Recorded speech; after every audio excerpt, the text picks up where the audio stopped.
everybody, and thank you for joining me for this EclipseCon keynote about looking after your health in mental health in Agile teams. A couple of words about me. For those of you who don't know me, I am Alex Schladerbeck. I work at Bradex in Braunschweig. I wear a lot of hats. My most recent hat is that I'm a managing director, CEO. A lot of you might know me as a tester. I am the girl that often talks about testing. And as you'll hear in just a second, I am a bit of a whirlwind. I have a tendency to do a lot, and let's have a look at that. So I'm going to tell you a little story, which was actually of a couple of years ago, but I could use an example just as well of something that happened last week or this year, because I have a tendency to do this to myself, sadly, quite frequently. I am one of those people that gets very passionate about things. I love what I do. I'm active. I'm an extrovert. I like challenging myself. I have high standards. I have systems for being able to deal with all of the things that I'm doing. And sometimes that leads me to do too much. So a couple of metrics for a 6-month period over the past couple of years. I did 14 conferences, 8 keynotes, 20 training courses. I had 25 of those weekends in those 6 months that were booked or full, 20 hours of meetings a week, 1 reorganization of the company that I was involved in, 14 people on my team, 2 conferences that I organized, over 20 flights for various reasons, 2 obstacle courses that I did for sport reasons, 4 concerts with my band, and of course, a life and a husband and friends and family and things that I need to do. And I think sleep is probably important as well, and that doesn't even make it onto the list. And I don't tell you this to make you think, wow, I should do more. I don't tell you it to get sympathy. I tell you it because I am just as much the kind of person that needs to hear this talk as potentially some of you as well. I unfortunately do this to myself quite a lot, and I know what happens to me now. This time it was that I started noticing I was having trouble sleeping. I was irritable. I couldn't get any rest. Sometimes I went to the gym too often. Sometimes I didn't go to the gym often enough. I was eating too much sugar. I don't really like eating too much sugar, but that's where I go to if I get very, very stressed. My moods weren't great, and my body was giving me migraines, which is usually the last stage before it tells me that I'm just really going to collapse. I took steps. I'm well coached. I reduced meetings. I cancelled things that I was really looking forward to because I knew I had to stop somewhere. I lowered some of my standards. I actually started with meditation, which is a pretty big thing for me. And despite having done this, despite having learned it, I will frequently fall into this situation again and again. And like I say, I'm not the only person. I know a lot of people who have these kind of things, and I want to talk about that a little bit today. The concept is, we call it the hamster wheel. It's being busy a lot of the time, always active, but maybe not really getting anywhere. I mean, I wouldn't necessarily say that I didn't get anywhere with some of my goals or some of the things I was excited about doing. But the problem was, even though it sometimes feels kind of good, I wasn't being able to be creative because I just couldn't stop. And I was afraid of stopping, of letting something drop, of dropping a ball, of not being productive, of having other people and my own expectations being flouted, and a constant feeling of needing to keep going faster and not being able to keep up. And that's a thing that we really often have, and I often see through talking to people. And the thing is, in a situation like this, something's got to give. And it could be the quality in your project, it could be a release, it could be something. And the hard message is that it could be you personally as a person as well. It could be the way that you want to live your life. And this is something that we all face. We are all knowledge workers. Our brains are what we use to do our job. We do heuristic work, so non-algorithmic. It's not easy to say what the steps are going to be. We are all always doing strategy and doing at the same time. I need to actually test the thing or write the code, but I also need to plan it and have meetings with people and communicate with people and figure out which is the best way of doing it. There is always in knowledge work more to do than is possible. We've never run out of things to do, at least I haven't. We are in a complex and changing environment. There's a lot of context switching, a lot of input that we have to deal with. And this was even before we were thrown into a global pandemic and some of the things that are happening right now. I know for a fact that my brain isn't working like it used to at the beginning of the year, and I think that that is true for a lot of people right now. And there are statistics for knowledge workers. This is real and it's dangerous. According to the World Health Organization, stress is a health epidemic of the 21st century. Stress and burnout costs US companies $300 billion a year. And it's officially recognized as a syndrome that burnout can be something that you can have. I am lucky I have not had a burnout, and at the same time I think that sometimes I have been too dangerously close such that I want to watch out for myself, and one of the ways that I do that is by talking about it so that people can hold me accountable. So the topic of the talk though is agility, and how does that really fit into this? Well, looking at some of the things, I have a feeling that agile teams and agility in organizations doesn't have to, but it can provide a really good environment for stress if we do it wrong. And we have a tendency to do it wrong. What I'm going to show you now is some of the principles of the Agile Manifesto. For a lot of you, they will be reasonably well known. For the others, I'll leave it up for just a couple of seconds so you can see it. They are things that we know and that we kind of accept. A lot of us who work in Agile, and they are good. They are good things. However, if we interpret it the wrong way, and some people do, then the Agile Manifesto has a potential dark side where I have to understand where the value is. I have to be fine with throwing work away. I need to do my best work daily for it to be shippable. These are just things that we can interpret from those same principles if we just put the focus slightly differently. If I'm an introvert, I need to work closely with others because direct communication is the best way of doing things. I can't have an hour to myself. Technical excellence, I can't make any errors. I always have to be motivated. And even a retrospective that is something that we say is a good idea for teams can give people the impression, wow, I'm doing my best work all of the time, every 2 weeks, and I constantly have to be looking at ways in which I can improve. Now, nobody sets out to interpret the Agile Manifesto like this, and I love Agile, I love working in Agile teams, and I notice that these are things that we act like we believe them all too often, this dark side. And I know that the Agile Manifesto says about sustainable pace. The thing is that nobody shows us how to do that. I don't think I've ever met a team that from themselves doesn't take too much on. I've been in teams where we have done in a retrospective, we have said, really next time we need to take on less. And then we sit a day later and we ask ourselves the question, have we taken on too much? And we say no. And about 3 days later, it turns out that yes, we've taken on too much. And humans are just bad at work in progress limits, right? It's easier for us to start something than it is to finish something. We often think that starting multiple things will make us more productive when actually it doesn't. And we are horribly inequipped as knowledge workers to look after ourselves or others enough in the kind of situations that we are.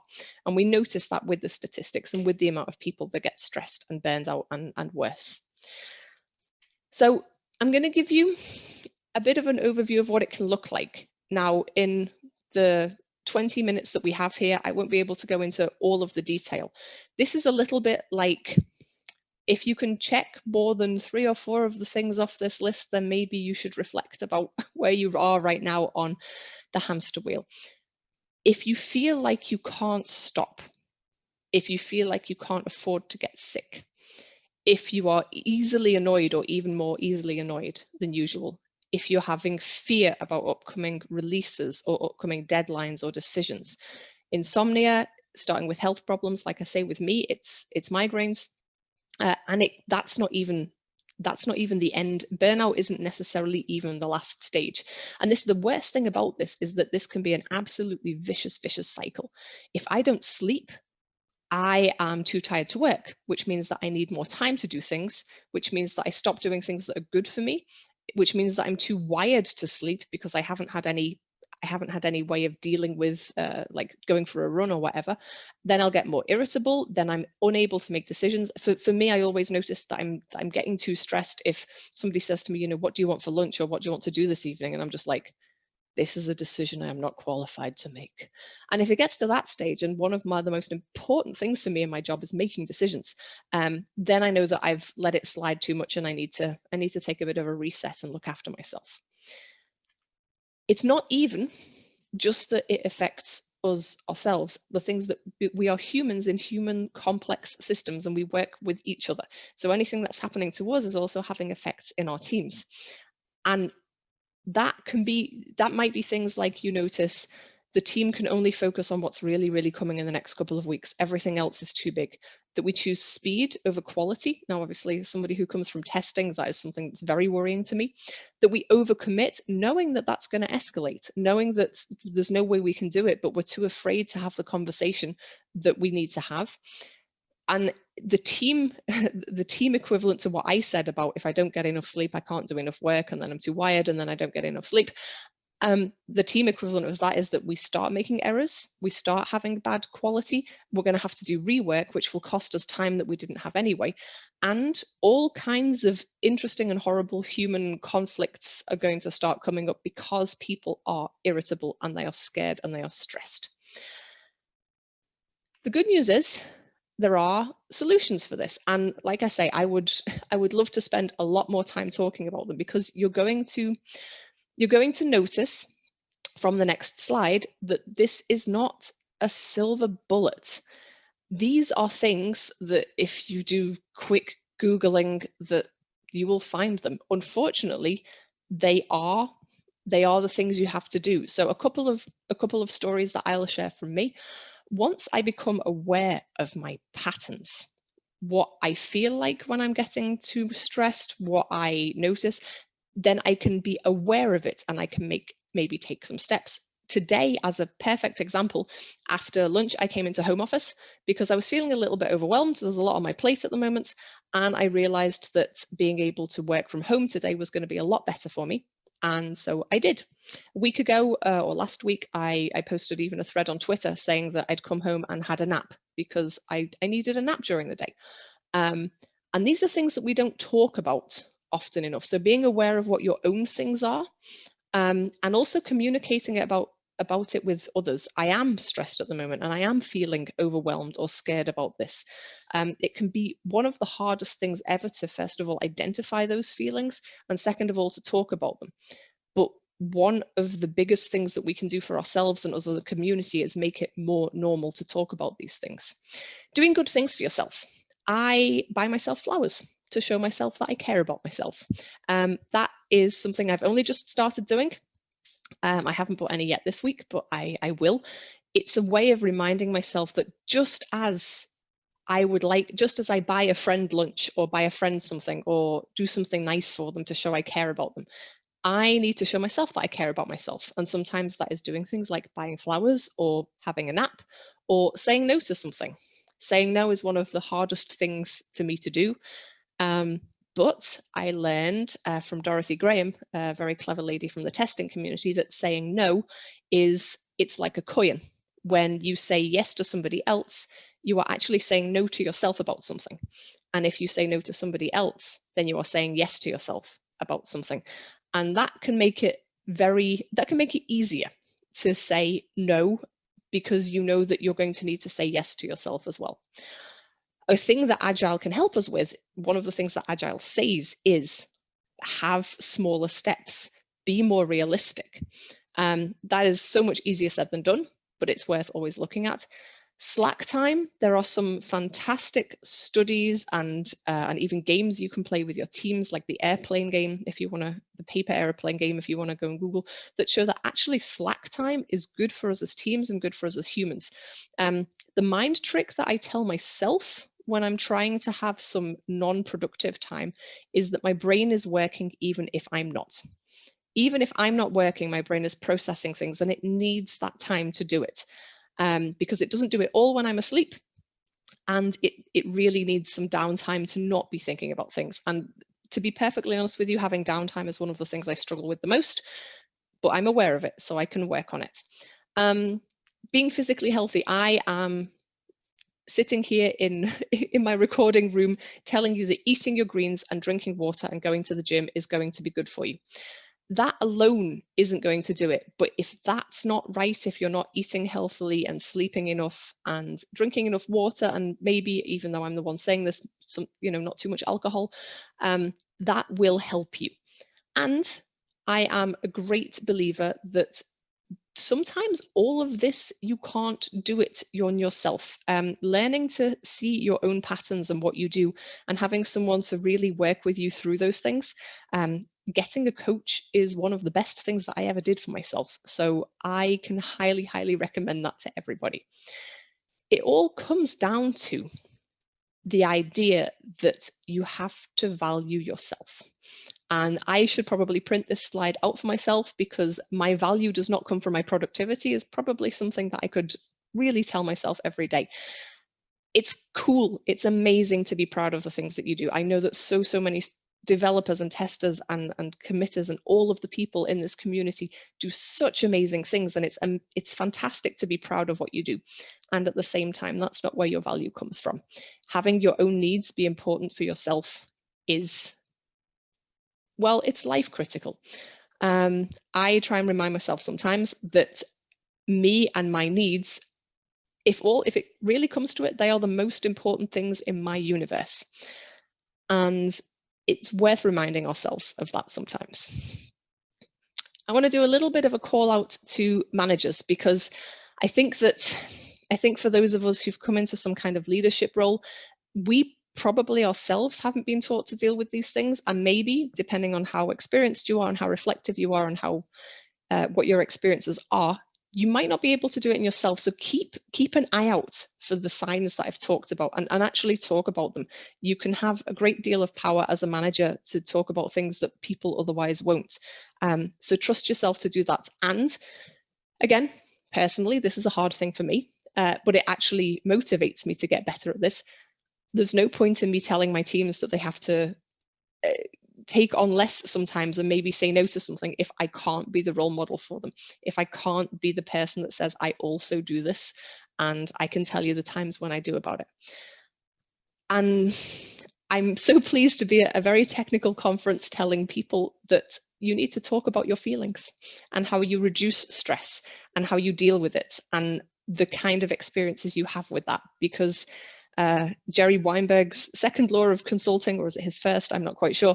He says that no matter what it looks like, it's always a people problem. We are humans working in complex systems, in networks of humans with each other.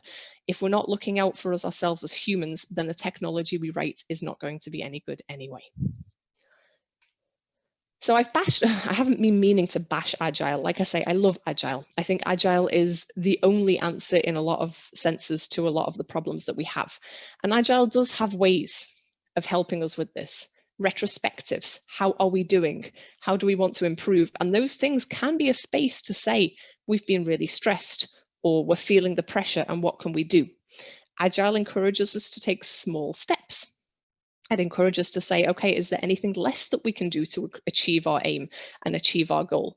And it encourages us to self-organize in the right way, that we trust people, we trust teams, and we help people prioritize and teach them how to prioritize, so that they don't get to the space where everything is priority one and we start inventing priority zero. I've been there. After zero, we didn't know where to go. And I am really not pleading for waterfall. Waterfall has a lot of problems with it. Sometimes it can be the right option, but sometimes it has a lot of problems with it. The interesting thing was, in waterfall, we had stress maybe once every 6 months. And now if we do it wrong, we have stress every week or every 2 weeks. If we want to focus on value in Agile teams, then we need to focus on doing Agile right, so that we as people are valuing ourselves, and then valuable things will come out of it. Speaking of value, this is my almost final slide. I think it's important to remember that we can only provide value for our customers and for our organizations if we are valuing ourselves and our time, not just during the sprint, but holistically, really, for the whole organization and outside it too. So even in our private lives and with our families and friends. I can't give you a list of all of the risks, because it's going to look different for everybody, but you've seen some of the indicators, you've seen some of the strategies. Anything that anything that seems, that could be a thing, reflect on it. Figure out if that's something that maybe is one of your indicators of stress. Get to know yourself, get to know other people, either by doing reflection, by having a coach, and or by talking about it in your teams. And then I think that Agile honestly does help people to flourish instead of burning out. We just have to do it right and make sure that we're looking after ourselves. And on that note, most especially at the moment, I want you to look after yourself. And thank you very much for listening.